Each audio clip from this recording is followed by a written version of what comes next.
दोस्तों, story unboxing पर आपका स्वागत है। आइए आज आपको मैं एक बढ़िया कहानी सुनाती हूँ। कहानी का नाम है ब्लू बियर्ड। एक समय की बात है। एक आदमी था जिसके कई शहरों में बड़े बंगले, मोटर गाड़ी, सोना चांदी और ऐशो आराम की सब चीजें थी। लेकिन बदकिस्मती से इस आदमी की नीली दाढ़ी थी, जिससे वह इतना बदसूरत और डरावना दिखता था कि कोई औरत या लड़की उसके नजदीक नहीं आती थी। उसकी एक पड़ोसी महिला की दो बहुत ही सुंदर बेटियां थी। उसने उनमें से किसी एक से शादी करने का विचार रखा, लेकिन किसी भी लड़की को वो पसंद नहीं था। उसके प्रति उनकी नापसंदगी इस बात से और भी बढ़ गई कि उसकी पहले से ही कई पत्नियां थी और कोई नहीं जानता था कि उनका क्या हुआ। ब्लू बियर्ड ने अपने रिश्ते को आगे बढ़ाने के लिए उनकी माँ, उनके करीबी दोस्तों और पड़ोस में रहने वालों के साथ प्रोग्राम बनाया और उनको यात्रा पर ले गया, जहां उन्होंने पूरा एक हफ्ता बिताया। घूमने फिरने, शिकार और मछली पकड़ने, पार्टियां, मनोरंजन, मेलजोल में सारा वक्त गुजारा। थोड़े अरसे में सब कुछ इतना अच्छा हो गया कि सबसे छोटी बेटी को महसूस होने लगा कि ब्लू बियर्ड की दाढ़ी पहले जैसी नीली नहीं लगती और वो एक बहुत ही नेक इंसान है। उनके शहर लौटते ही उनका विवाह संपन्न हो गया। एक महीने बाद ब्लू बियर्ड ने अपनी पत्नी से कहा कि वह एक बड़े काम के सिलसिले में सफर पर रहेगा, जिसमें कम से कम 6 हफ्ते लगेंगे। उसने विनती की कि वह उसकी गैर मौजूदगी में जितना हो सके अपना ख्याल रखे। वो चाहे तो अपने सबसे अच्छे दोस्तों को बुला ले और पार्टी किया करे। फिर उसने उससे कहा, यहाँ मेरे दो बड़े स्टोर रूम की चाबियां हैं। ये उन संदूकों की भी चाबियां हैं जिनमें सोने और चांदी की प्लेटें रखी हैं, जिनका इस्तेमाल सिर्फ खास मौकों पर किया जाता है। ये वो मजबूत बक्सों की चाबियां हैं जिनमें मैं अपना पैसा रखता हूँ। ये उन अलमारियों की चाबियां हैं जिनमें मेरे गहने हैं। और यह सभी अपार्टमेंटों की चाबियां हैं। जहां तक इस छोटी सी चाबी की बात है, यह लंबी गैलरी के आखिरी कोठरी की है, जो बेसमेंट में है।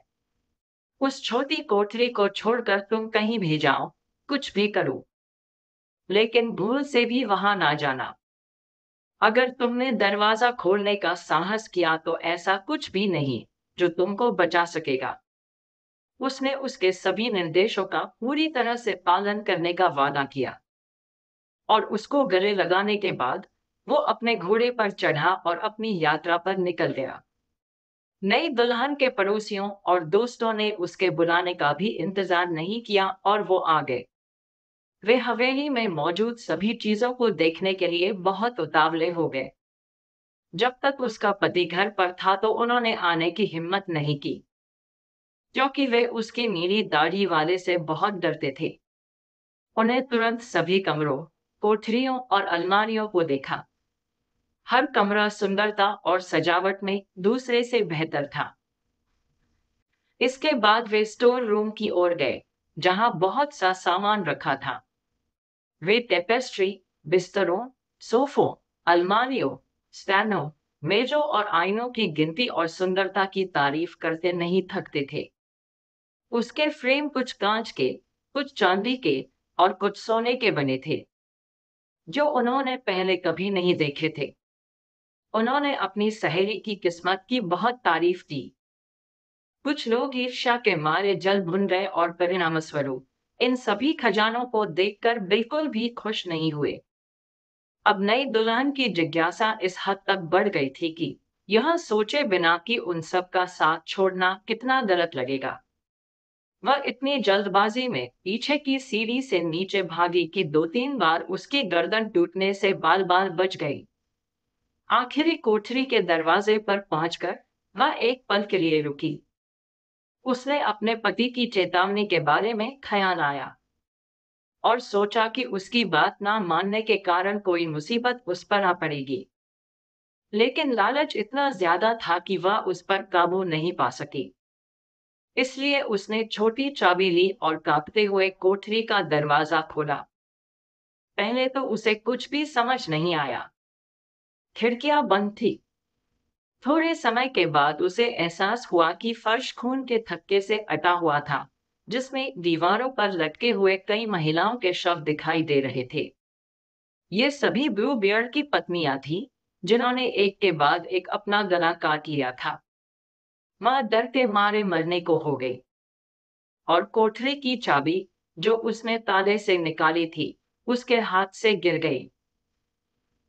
थोड़ा होश में आने के बाद उसने चाबी उठाई, दरवाजा फिर से बंद कर दिया और खुद को ठीक करने के लिए अपने कमरे में जाना चाहती थी। लेकिन वो कामयाब नहीं हो सकी, इसलिए वह बहुत परेशान थी। यह देखकर कि कोठरी की चाबी खून से सनी हुई है, उसने उसे 2-3 बार पोंछा, लेकिन खून नहीं छूटा। उसने इसे धोया और यहाँ तक कि इसे रेत और फ्रीस्टोन से भी रगड़ा, खून अभी भी लगा था, क्योंकि चाबी जादुई थी और इसे पूरी तरह से साफ करने का कोई तरीका नहीं था। जब खून एक तरफ से धोया जाता, तो वह दूसरी और वापस आ जाता। ब्लू बियर्ड उसी शाम वापस लौट आया। उसने बताया कि उसे रास्ते में चिट्ठी मिली, जिसमें बताया गया था कि जिस काम पर वह जा रहा है वो हो गया है। उसकी पत्नी ने उसे दिखाने कोशिश की कि वह उसके जल्दी वापस आने से बहुत खुश है।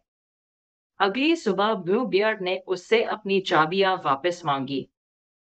उसने उन्हें उन्हें दे दिया, लेकिन उसका हाथ इतना कांप रहा था कि उसे यह अनुमान लगाने में ज्यादा देर नहीं लगी कि क्या हुआ होगा। ब्लू बियर्ड ने कहा, ऐसा कैसे हो सकता है? इनमें चाबियों में कोठरी की चाबी नहीं है। उसने उत्तर दिया, शायद मैंने इसे ऊपर वाले कमरे की मेज पर ही छोड़ दिया होगा। ब्लू बियर्ड ने कहा, उसे मुझे अभी जल्दी से लाकर दो। कई बहानों के बाद उसे चाबी देने के लिए मजबूर होना पड़ा। ब्लू बियर्ड ने इसकी जांच की और अपनी पत्नी से कहा, इस चाबी पर खून क्यों लगा है? बेचारी पत्नी ने मौत के डर से सहमकर जवाब दिया, मुझे नहीं पता। ब्लू बियर्ड ने दोहराया, तुम्हें नहीं पता? खैर, मैं अच्छी तरह से जानता हूं। तुम कोठरी में गई थी।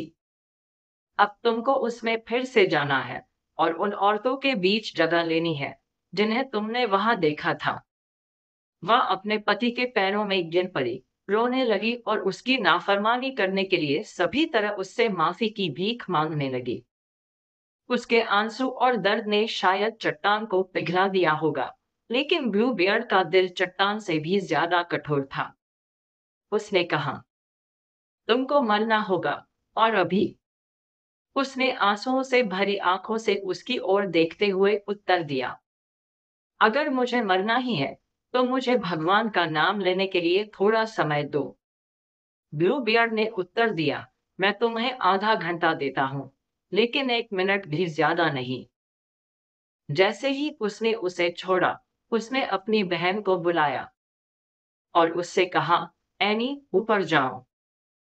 मैं तुमसे विनती करती हूँ, टावर की छत पर जाओ और देखो कि क्या मेरे भाई आ रहे हैं।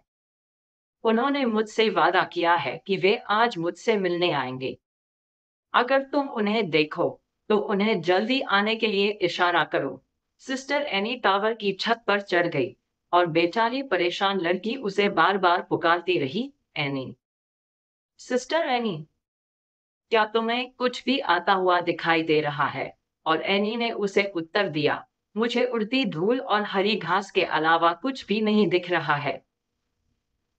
इसी बीच ब्लू बियर्ड ने हाथ में एक बड़ा सा चाकू लेकर अपनी पूरी ताकत से अपनी पत्नी को पुकारा, जल्दी नीचे आओ, नहीं तो मैं वहां ऊपर आ जाऊंगा।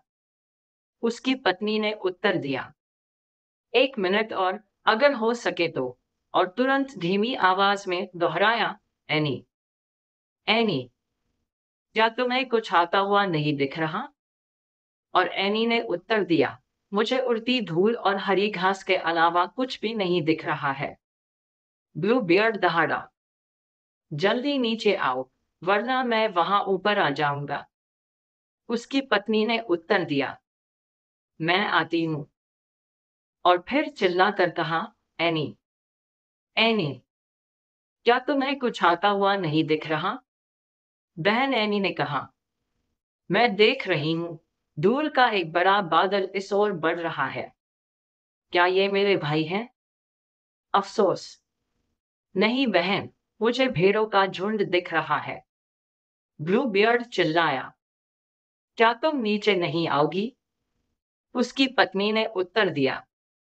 एक मिनट और फिर वह चिल्लाई, एनी, एनी, क्या तुम्हें कुछ दिखाई दे रहा? उसने उत्तर दिया। मैं देख रही हूं। दो घुड़सवार इस ओर आ रहे हैं, लेकिन वे अभी भी काफी दूर हैं। हे भगवान, मेरी मदद करो, वह एक क्षण बाद चिल्लाई। वे मेरे भाई हैं। मैं उन्हें जल्दी आने के लिए इशारा करती हूँ। ब्लू बियर्ड इतनी जोर से दहाड़ने लगा कि पूरा घर फिर से हिल गया। बेचारी पत्नी नीचे उतरी और जाकर भीगी आंखों और बिखरे हुए बालों के साथ उसके पैरों पर गिर पड़ी। ब्लू बियर्ड ने कहा, यह सब अब मुझ पर काम नहीं करेगा। तुम्हें मरना होगा। फिर एक हाथ से उसके बाल पकड़कर और दूसरे हाथ से अपना चाकू उठाकर वो उसका सिर काटने ही वाला था। बेचारी पत्नी उसकी ओर मुड़ी और अपनी आंसुओं से भरी आंखों से उसको देखकर उससे विनती की कि वह उसे एक पल के लिए संभलने का मौका दे। ब्लू बियर्ड ने कहा, नहीं, नहीं, आखिरी बार ऊपर वाले को याद करो। और उसने अपना हाथ उठाया ही था कि इसी समय गेट पर इतनी जोर से दस्तक हुई कि ब्लू बियर्ड वहीं रुक गया। गेट खुल गया और तुरंत दो घुड़सवार अंदर आते दिखाई दिए, जो अपनी तलवारें खींचते हुए सीधे ब्लू बियर्ड पर दौड़े। उसने पहचान लिया कि वो उसकी पत्नी के भाई हैं और फिर वो बचने की उम्मीद में तुरंत भागा। लेकिन उन्होंने उसका इतने तेजी से पीछा किया कि उसके गेट की सीढ़ियों पर पहुंचने से पहले ही उन्होंने उसे पकड़ लिया और अपनी तलवारें उसके शरीर में घुसाकर उसे वहीं मार डाला। बेचारी पत्नी लगभग अपने पति की तरह ही बेजान पड़ी थी। उसमें उठकर अपने भाइयों को गले लगाने की ताकत नहीं थी।